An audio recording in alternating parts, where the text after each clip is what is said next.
Assalamualaikum warahmatullahi wabarakatuh. Jumpa kembali di channel Suka Tirang. Kali ini Mang Dayun akan melanjutkan cerita yang sebelumnya. Cerita yang berjudul Dendam Arwah Gadis yang Diperkosa. Bagaimana dan seperti apa kelanjutannya? Tak usah berlama-lama, langsung saja kita masuk ke ceritanya.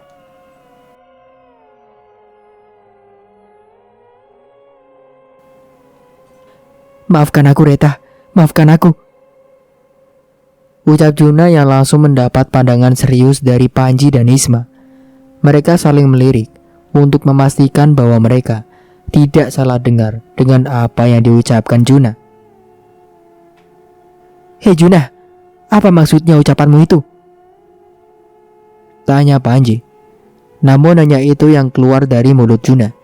Tidak ada jawaban dari pertanyaan yang Panji lontarkan. Maafkan aku Reta, ucapnya lagi, membuat Panji dan Isma semakin yakin bahwa mereka tak salah dengar, sehingga membuat Panji semakin bertanya, apa maksud perkataan Juna? Apa maksud perkataanmu Juna? Di mana Reta sekarang? Apa kau mengenalnya? Lalu maaf untuk apa? Ujar Panji dengan tatapan tajam pada Juna. Namun percuma saja, Juna tidak merespon apapun. Keadaan semakin kacau. Arjuna semakin depresi, sehingga semuanya tak bisa berbuat apa-apa. Dokter pun sudah melakukan yang terbaik, namun semua sia-sia. Vika terlihat gelisah. Dia masih memikirkan ucapan-ucapan Juna. Apa terjadi sesuatu dengannya sehingga membuatnya seperti itu? Atau dia hanya depresi atas musibahnya yang membuat kaki dan tangannya patah? Begitupun Panji dan Isma. Mereka memikirkan hal yang sama, membuat hati dan pikirannya bertanya-tanya. Apakah yang Juna maksud adalah Reta yang mereka cari atau hanya kebetulan saja? Sedang mereka larut dalam pikirannya yang kacau, tiba-tiba terdengar suara teriakan Juna yang membuat semuanya tersentak. Pergi kamu Reta, kamu sudah mati, kamu sudah mati. Teriak Juna yang terlihat sudah benar-benar kacau. Teriakannya semakin menambah pikiran-pikiran buruk bagi Isma dan Panji, sehingga semuanya bertanya-tanya, apakah Juna dalang atas hilangnya Reta? Di tengah kegelisahanku, terdengar suara Juna teriak sehingga membuatku dan Vika terperangah dan menghampirinya. Sehingga kami memasuki ruangan yang dipakai untuk merawat Juna. Seketika kami terperanjat melihat Juna sudah dalam keadaan mengkhawatirkan, dengan tubuh yang sudah dipenuhi darah segar yang merah dan kental. Juna, pekik Vika. Namun tenggorokanku terasa tercekat melihat keadaannya yang membuatku bergidik ngeri. Mbak, kenapa dengan Juna? Tanyaku dengan gugup, karena sangat ngeri melihat Juna yang keadaannya seperti orang yang dimutilasi. Mbak, kenapa dengan keadaan Juna? Kenapa dia seperti ini? Tanyaku lagi. Terlihat Vika pun keheranan dengan kondisi Juna. Tanpa menjawab pertanyaanku, Vika lari sambil memanggil dokter. Dokter. Terlihat kekhawatiran yang begitu dalam. Meski Juna anak yang bandel dan berandalan, tapi sebenarnya dia baik. Hanya saja, cinta butanya yang membuatnya menjadi jahat. Mungkin aku pun seperti Juna saat ini. Permisi Bu, ucap salah seorang perawat yang membuatku tersentak dari lamunan. Iya Sus. Dok, tolong berikan penanganan yang terbaik. Jangan sampai ada apa-apa dengannya. Orang tuanya sedang tidak ada. Mereka semua di luar kota dan belum bisa kami hubungi, timbal Vika. Sungguh sangat membuatku iba. Tangan dan kakinya yang patah sudah tak terbungkus dengan perban.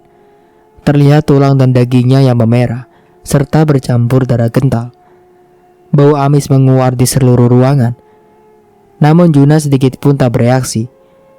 Wajahnya yang pucat, masih sanggup untuk berontak. "Maafkan aku, Areta." Tanpa kuduga mendengar kalimat yang keluar dari mulut Juna, kata maaf dan menyebut nama Areta. "Areta?" ulangku. "Ya, setelah kecelakaan dan setiap dia sadar, hanya kalimat itu yang keluar dari mulutnya. Mbak sendiri tidak mengerti apakah nama yang dimaksud Juna adalah orang yang kita kenal atau hanya sekedar kebetulan," ujar Vika dengan kegelisahan yang masih terpancar di wajahnya. "Maksud Mbak, apa terjadi sesuatu?" tanyaku. Tidak. Lebih baik kamu coba hubungi Om Rudi dan Bibi Rosa. Beritahu mereka keadaan anaknya," ucap Vika. Baik Mbak." Aku pun berlalu meninggalkan Vika dari ruangan Juna. Aku masih berpikir dengan apa yang terjadi padanya. Apakah ini ada hubungannya dengan kematian Areta? Atau Juna hanya depresi atas kecelakaan yang menimpanya? Saat aku sedang berusaha menghubungi orang tua Juna, tiba-tiba mataku melirik ke arah lorong yang menuju tangga darurat. Namun seketika mataku melihat bayangan seorang yang tak asing bagiku. Aku mencoba mendekat, dengan sesekali melirik keadaan yang sepi. Aku terus berjalan mengikuti sosok yang kulihat berjalan menuju arah tangga. Namun saat setelah mendekat, aku mencoba memanggilnya. "Hei, tunggu!" Seketika mataku membulat dan mulutku menganga melihat sosok yang berada di hadapanku. "Areta?" ucapku dengan gugup. Kulihat wajahnya yang pucat tanpa ekspresi, namun sangat menyilaukan, tanda kebencian di matanya. "Areta, kamu di sini?" ucapku lagi. "Pengkhianat!" lirihnya dengan suara yang sangat lirih dan parau, namun masih bisa ku dengar. "Pengkhianat? Maksudnya?" ucapku yang masih merasa heran dan juga sedikit takut. "Pengkhianat!" Seketika wajahnya berubah menjadi sosok yang menyeramkan. Matanya yang hampir keluar dan perut yang terbuai. Aku yang hendak lari pun seketika tak mampu untuk bergerak. "Hantu!" Kututup wajah ini dengan kedua tanganku. Namun terasa tangan dengan kuku yang panjang menyentuh leherku. "Pengkhianat!" Hanya kalimat itu yang terus keluar dari ucapan sosok yang menyeramkan itu, membuatku semakin ketakutan. "Lepaskan aku!" Terasa sesuatu yang menusuk leherku, sehingga membuat pandanganku berubah menjadi gelap. "Alinda? Alinda?" Suara seseorang terdengar menyebut namaku. Namun aku masih enggan membuka mata. Aku takut sosok itu masih ada di hadapanku. "Alinda, bangun Alinda." Terdengar suara seseorang yang sangat kukenal, sehingga membuat mataku terbuka dengan lebar. "Mas," ucapku seraya memeluknya dengan erat. Rasa takut dan syok masih begitu melekat di pikiranku, sehingga tubuh ini bergetar. "Hei, kenapa?" ucapnya seraya mengelus rambutku. Tadi. "Ada apa? Kenapa tidur di sini?" Aku tadi lihat itu." "Lihat apa, Linda?" Hantu, Mas, hantu." Aku pun memberatkan pelukanku pada Panji. Namun tak kujelaskan bahwa aku bertemu Areta. Sudah, mungkin kamu kelelahan. Sekarang kita kembali ke sana ya. Hanya ku balas dengan anggukan saja. Sudut pandang Panji. Aku dan Mbak Isma keluar untuk sekedar mencari ketenangan. Kondisi Juna yang seperti itu membuat pikiranku kacau. Ditambah dalam keadaannya seperti itu, dia menyebut nama seseorang yang begitu kentara di hidupku. Apa ini kebetulan saja atau ini ada hubungannya? Namun seingatku Areta tak pernah bercerita tentang sahabatnya yang lain selain Sony dan Doni, juga Dina. Sungguh keadaan yang membuat otakku berjalan berkali lipat. Hei, jangan bengong aja, ucap Mbak Isma yang membuatku tersadar dari lamunan. Mbak, apa Areta yang Juna maksud Areta yang kita kenal? Atau hanya kebetulan? Tanyaku. Entahlah, kita harus cari tahu dulu semuanya. Dan hilangnya Areta, apa Om Bian sudah mengabari? Belum, Mbak. Mereka belum memberi kabar sama sekali. Tapi sekarang kita harus cari tahu dari mana dulu. Tidak ada petunjuk dan tidak ada jalan yang bisa menuntun kita. Biarlah kita cari tahu sama-sama. Semoga semua ini cepat selesai. Dan kedepannya kamu harus bisa mengambil keputusanmu sendiri. Tidak perlu takut atau bergantung pada orang lain lagi. Perbincangan kami yang terasa pendek saat mendengar suara Alinda berteriak. Sontak aku dan Mbak Isma pun menoleh dan menghampiri asal suara. Pan, itu Alinda kenapa? Tanya Mbak Isma. Kita ke sana, Mbak. Kita lihat apa yang terjadi. Aku dan Mbak Isma pun segera menghampiri. Terlihat Alinda yang sedang tertidur di lantai, tepat dalam lorong menuju tangga darurat. Alinda? Alinda? Ku tepuk pipinya dan ku goyangkan baunya. Alinda, bangun Alinda. Mas, ucapnya seraya memelukku dan menangis. Wajahnya pucat dan berkeringat dingin. Hei, kenapa Alinda? Tanyaku. Tadi lihat itu. Ada apa? Kenapa kamu tidur di sini? Aku tadi lihat itu, Mas. Lihat apa, Linda? Hantu, Mas. Hantu. Sudah, mungkin kamu kelelahan. Sekarang kita kembali ke sana ya. Ucap Mbak Isma. Aku pun membopongnya. Terlihat wajahnya yang ketakutan dan pucat. Namun ku tepis rasa berkecamuk di pikiran. Lin, kamu istirahat di sini dulu ya. Aku mau lihat Juna sebentar. Enggak, aku enggak mau sendirian. Aku takut, Mas. Alinda, tidak apa-apa kok. Di sini banyak orang lalu lalang. Kamu enggak sendirian. Aku enggak mau. Ya sudah, biar Mbak saja yang ke sana. Kamu temani dulu dia. Kasih minum, biar sedikit tenang. Sahut Mbak Isma tiba-tiba. Ya udah, kita ke kantin bentar ya Mbak. Nanti aku nyusul. Ayo, kita ke kantin dulu. Wajah kamu pucat sekali, Alinda. Aku pun membawanya ke kantin. Entah apa sebenarnya yang terjadi. Seperti banyak hal yang terjadi di luar nalar. Seperti Areta pergi. Aku pun sampai di kantin. Kupesankan makan dan minum untuk Alinda, karena tadi aku sudah makan bersama Mbak Isma. Namun saat aku duduk, tak sengaja ekor mataku melirik seorang gadis, seperti seseorang yang kukenal.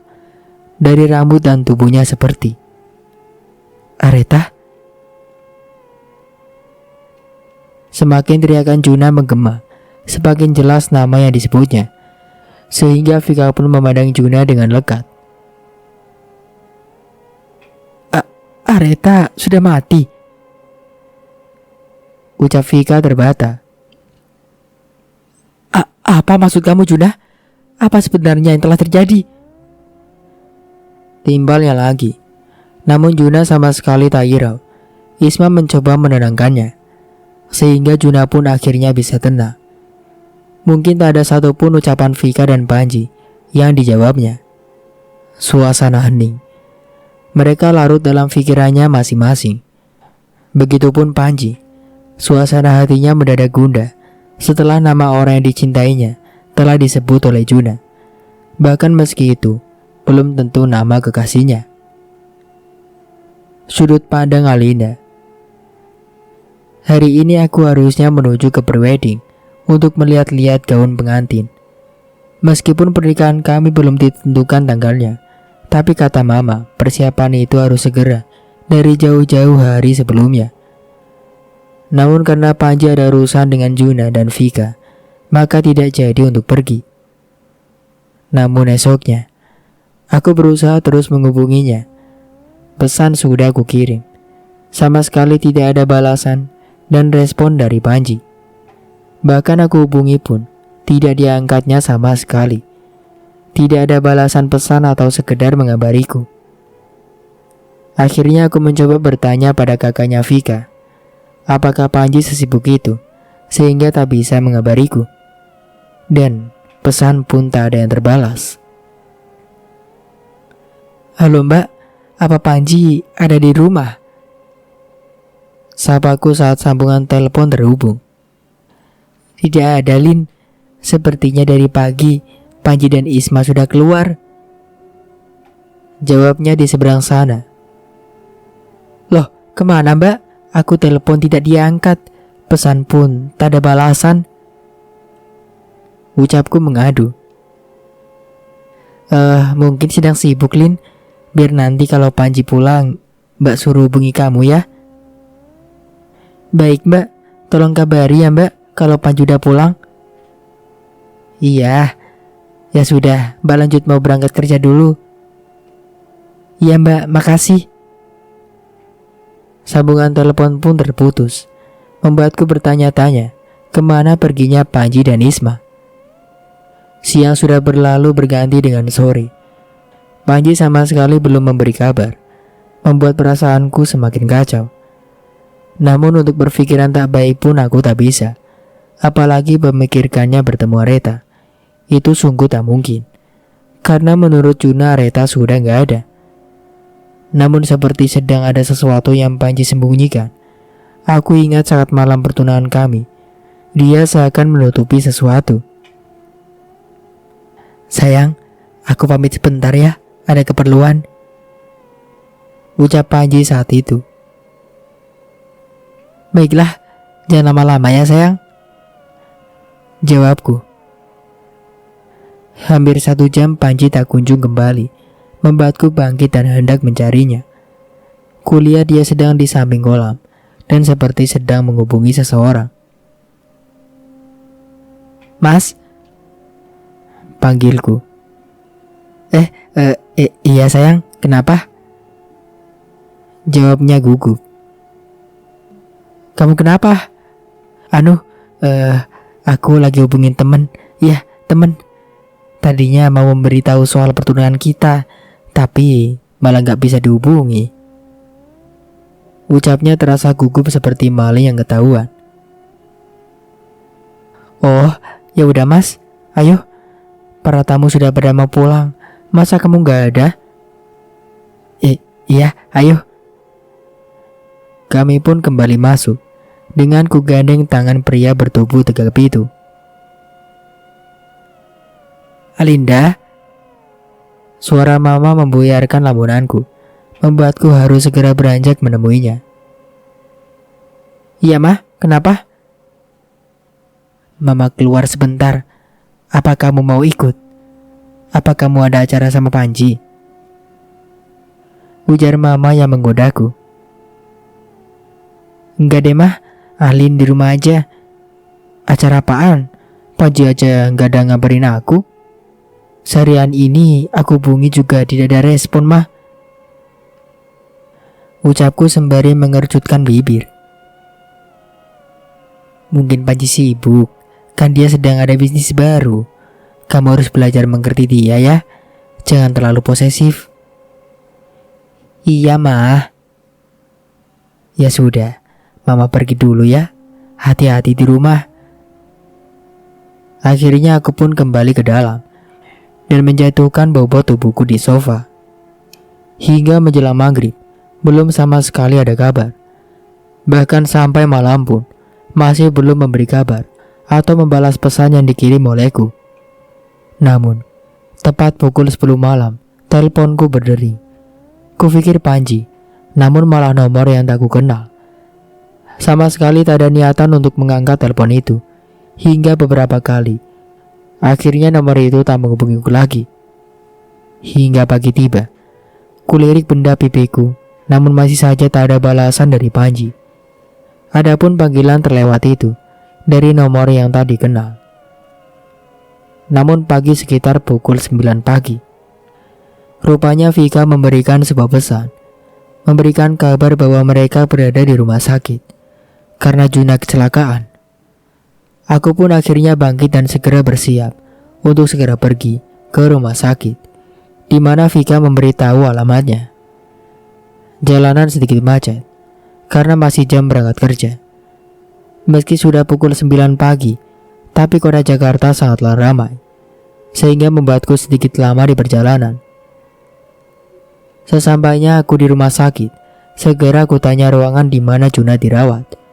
Setelah sampai, kulihat mereka sedang duduk di bangku tunggu, namun terlihat mereka seperti sedang gelisah.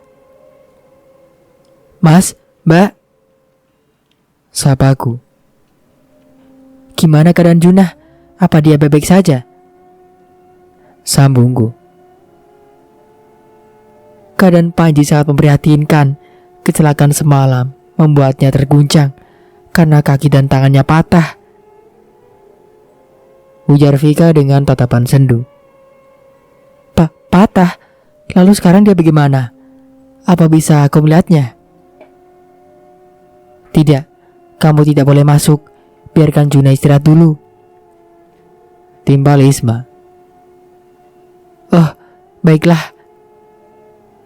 Setelahnya aku baru ingat bahwa Panji sama sekali tak menanyakan kabar atau sekedar berbasa basi. Bahkan Panji seperti acuh saat melihatku. Mas, ucapku. Panji hanya menoleh tanpa berkata apapun. Kamu kemana aja sih, Mas? Aku menghubungimu dari kemarin, tapi kamu sama sekali tak memberiku kabar. Ucapku dengan pertanyaannya memang sudah membuatku sangat kesal. Namun Panji bergeming, sama sekali tak merespon atau menjawab pertanyaanku.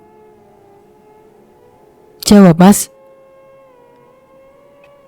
Sudah Lalin, ini di rumah sakit, tidak baik membahas masalah pribadi di sini. Panji dan aku sibuk, jadi tidak sempat sama sekali memegang benda pipi kami, jelas Isma dengan sedikit nada menekanku. Tapi Mbak, aku hanya bertanya saja, ucapku menahan kesal, karena Panji sama sekali tak mengeluarkan sepatah kata pun. Ya sudah, kamu sudah dapat jawabannya kan? Dia sibuk dan urusannya bukan hanya kamu saja. Dunia tidak hanya tentang diri kamu. Timbalnya yang semakin membuat emosiku meledak. Namun aku berusaha tenang. Sudah, kalian ini malah bikin ribut, ujar Vika yang membuat diam Isma. Begitupun aku. Suasana kembali hening. Namun kulirik Panji seperti tidak memikirkan suatu. Entah mengapa aku semakin penasaran dengan sikap dinginnya. Mbak, aku pamit. Aku harus pergi duluan, ucap Panji yang tiba-tiba dan membuatku semakin bertanya. Mau kemana kamu, Panji? Alinda ada di sini, cegat Vika, namun tak dihiraukan oleh Panji. Aku ingin sendiri. Alinda bisa menemani Mbak di sini, bukan? Panji, udah Mbak, biar Panji sama aku aja. Alin, kamu temani Mbak Vika di sini ya. Panji butuh istirahat, ucapnya tanpa mendengar panggilanku dan Vika. Tapi Mbak, sudah, aku pamit ya. Kalau ada apa-apa, hubungi aku aja. Panji dan Isma pun berlalu, meninggalkanku dan Vika. Perlakuan Isma sungguh berbeda dengan Vika. Dia seperti sengaja membuatku jengah dan sangat memberi jarak antara aku dan Panji. Areta, gumamku. Aku pun langsung bangkit, hendak mendekatinya. Sedikit-sedikit kuperhatikan langkah kakinya. Tiba-tiba, setelah aku dekat dan hendak meraih tangannya, dia pun berbalik badan. Kenapa, Mas? Maaf Mbak, maaf. Saya pikir tadi teman saya, jawabku. Oh, ya Mas, gak apa-apa. Permisi. Dia pun berlalu meninggalkanku lagi. Sungguh tadi aku sama sekali tak salah lihat. Tapi, sudah. Mungkin perasaanku saja, karena sudah lama tak bertemu dengannya. Mas, kamu kenapa? Tanya Alinda yang menghampiriku. Tidak. Aku tidak apa-apa. Dustaku. Kami pun kembali ke meja, di mana tadi aku meninggalkannya. Setelah selesai, aku dan Alinda pun kembali ke ruangan, di mana Juna dirawat. Di sana terlihat Mbak Vika dan Mbak Isma sedang duduk di kursi tunggu, dengan kegelisahan yang masih kami rasakan dalam diri masing-masing. Pan, Mbak mau ke kantor dulu. Kalian di sini saja ya. Kerjaan kantor sudah menunggu dan Mbak gak bisa terlalu lama di sini, ujar Mbak Vika yang hendak berlalu. Mbak, gak usah. Mbak di sini aja, biar aku yang ke kantor. Mbak kelihatan lelah sekali. Lebih baik Mbak istirahat dulu, ucapku menawarkan diri, yang langsung disetujui oleh Mbak Isma dan Mbak Vika. Baiklah, kamu benar juga. Mbak juga kurang enak badan dan terasa lelah. Mungkin karena keadaan ini membuat Mbak sedikit kurang baik, jawab Mbak Vika. Ya sudah, kamu ke kantor aja, biar Mbak aku yang temenin, ujar Mbak Isma. Baiklah Mbak, aku pamit. Aku pun melangkah pergi. Namun belum jauh, Alinda kembali memanggil. Mas, aku ikut kamu, ucapnya sambil berlari mendekatiku. Gak usah, kamu temani Mbak Isma dan Mbak Vika aja. Tapi, sudah, aku berangkat dulu ya. Kerjaan sudah menungguku. Aku pun berlalu meninggalkan Alinda yang masih berdiri mematung di tempatnya. Entahlah, Alinda sedikit membuatku risih dengan sifat maja dan kekanak-kanakannya. Dulu saat masih baru pertama bertemu, aku tertarik karena dia terlihat sangat dewasa. Namun sekarang jauh sangat berbeda. Aku pun masuk ke dalam mobil dan langsung tancap gas tanpa menoleh ke belakang. Dengan jalanan yang kosong, membuatku cepat sampai pada tempat tujuan. Sudut pandang Winda. Entah apa yang terjadi pada Areta. Dari penyelidikan polisi, sama sekali belum menemukan titik terang. Aku sudah melakukan segala usaha untuk bertemu dengannya, namun seakan Areta hilang di telan bumi. Sudah kususuri semua teman, kerabat, dan teman-temannya, namun mereka sudah lebih dari seminggu belum bertemu dengannya juga. Sama persis dengan hari kehilangannya. Win? Suara seseorang membangunkanku dari dalam lamunan. Ibu, ucapku. Kamu ngapain bengong di sini? Ntar kesambet loh. Enggak kok Bu, cuma masih mengkhawatirkan Areta aja. Iya Win, Apa yang terjadi pada adikmu sebenarnya? Hati ibu merasa ada sesuatu yang sudah terjadi padanya. Ucap ibu dengan suara parau. Kelopak matanya mengembun dan menjatuhkan bulir bening di pipinya.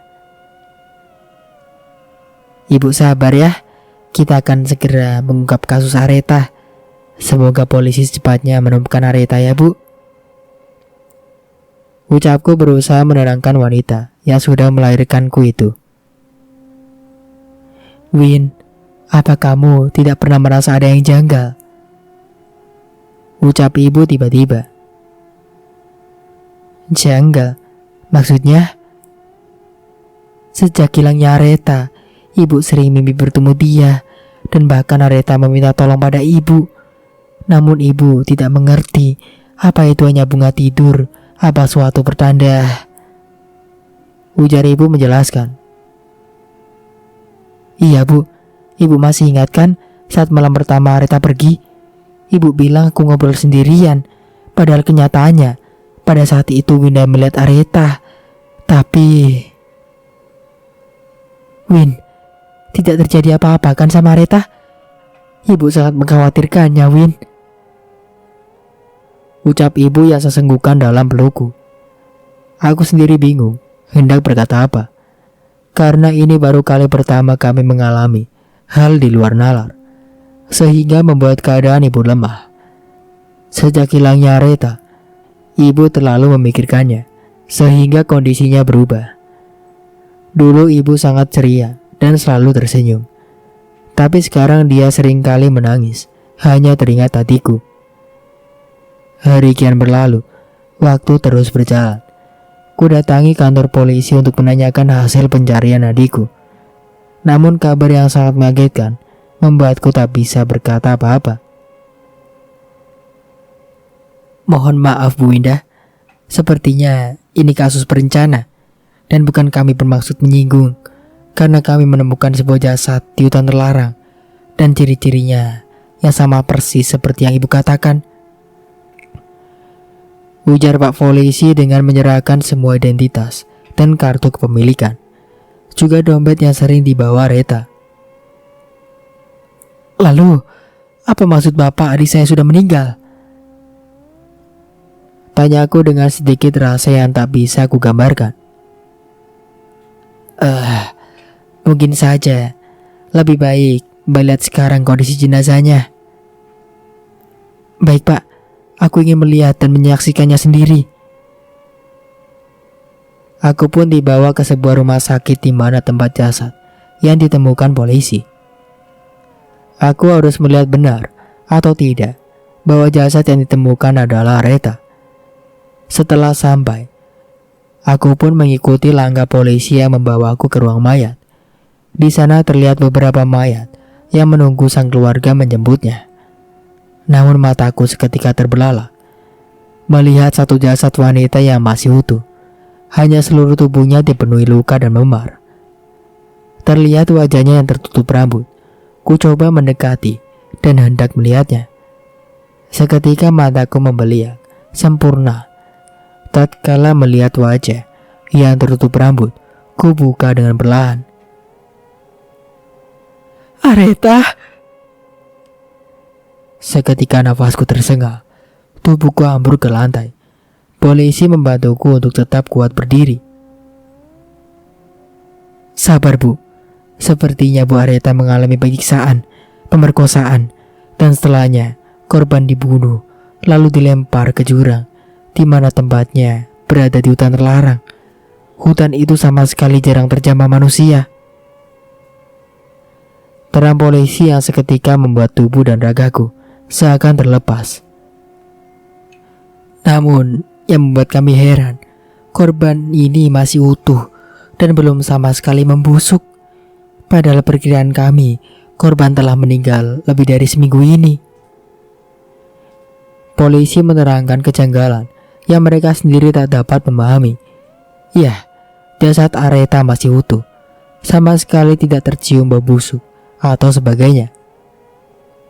Jasadnya masih seperti orang baru meninggal dalam waktu yang belum sama sekali memakan waktu berminggu-minggu. Padahal Areta sudah menghilang hampir 2 minggu.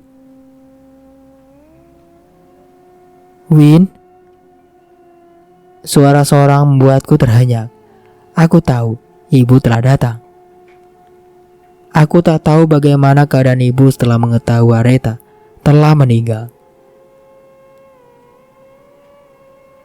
Winda, ini tidak benar kan sayang? Areta belum meninggal. Areta masih hidup. Ini bukan Areta kan sayang? Kata-kata ibu membuatku semakin sesak. Aku pun tak percaya. Namun kenyataannya begitu pahit di depan mata. Aku mengabarinya bahwa Areta telah ditemukan. Meski sulit, aku meminta ibu datang ke ruang jenazah. Bu, sabar ya bu. Ibu tenang. Ibu gak boleh kayak gini. Kita harus ikhlaskan semuanya ya bu. Ucapku yang berusaha menguatkan orang yang paling berarti bagiku dan Areta. Bu, tiba-tiba ayah pun datang. Dengan tergesa yang melihat jasad Areta. Mungkin ibu memberitahu bahwa polisi telah menemukan Areta meski hanya sebuah nama. Tidak mungkin, ini bukan Areta. Ini bukan anak saya. Anak saya masih hidup. Ibu jatuh dan pingsan. Polisi segera membantu. Terlihat ayah yang sangat terpukul. Bulir bening membasahi kedua pipi dari orang-orang tercintaku. Kenapa bisa terjadi seperti ini, Reta? Ini ayah sayang. Kamu bangun, nak. Ucap ayah dengan suara paronya. Sudah ya, kita harus ikhlas. Ini sudah takdir yang kuasa. Ucapku seraya memeluk erat dirinya. Tidak, ini perbuatan manusia biadab. Manusia tak berhati. Manusia licik. Dengusnya dengan mengepalkan tangan. Akan ku cari mereka hingga ketemu. Akan ku buat hukuman yang setimpal atas apa yang mereka lakukan pada anakku. Ucapnya seraya mengulas pipi yang telah membiru. Terlihat wajahnya yang cantik kini menjadi pucat. Bibirnya yang selalu membuat keramaian seisi rumah kini dia membisu, tak bisa lagi mengeluarkan kata-kata. Semua telah berubah meninggalkan sebuah luka yang sangat menganga di hati kami semua. Akan ku cari ketiga laki-laki yang telah berbuat hina dan membuat keluargaku terluka. Tak lama kami pun membawa jasad adikku pulang untuk segera dikebumikan. Aku tidak ingin jasadnya lebih lama menunggu dan lebih lama menderita karena belum disempurnakan. Setelah sampai, kulihat rumah sudah dipenuhi warga untuk menunggu kedatangan kami, juga kedatangan jasad adikku. Terdengar bisik tetangga rumah yang tak menyangka akan kepergian Areta, apalagi mereka yang sering bercanda dan bergurau dengannya. Ya Tuhan, gadis sebaik dia kok bisa ya ada yang tega berbuat seperti itu. Ucap salah seorang tetangga. Benar bu, padahal Areta gadis yang baik dan ramah. Kok tega ya berbuat sekeji itu padanya? Timpal yang lain. Iya, mungkin orang yang iri yang bisa berbuat demikian. Suara bisik-bisik terdengar jelas saat aku melihat mereka. Namun tak aku tanggapi sama sekali. Bu, Pak, kami ikut berduka atas apa yang menimpa keluarga Bapak dan Areta. Ucap Pak RT dengan memeluk ayah yang sedang menggandeng ibu. Iya Pak, terima kasih. Kami pun dengan berat hati membiarkan jasad Areta diurusi warga untuk segera dimandikan dan segera dikebumikan. Karena tidak ingin melihat lebih dalam kesedihan yang terpancar di wajah adikku itu. Sementara ku cukupkan dulu ceritanya sampai di sini. Saya Mang Dayun pamit undur diri. Kurang lebihnya mohon maaf. Wassalamualaikum warahmatullahi wabarakatuh.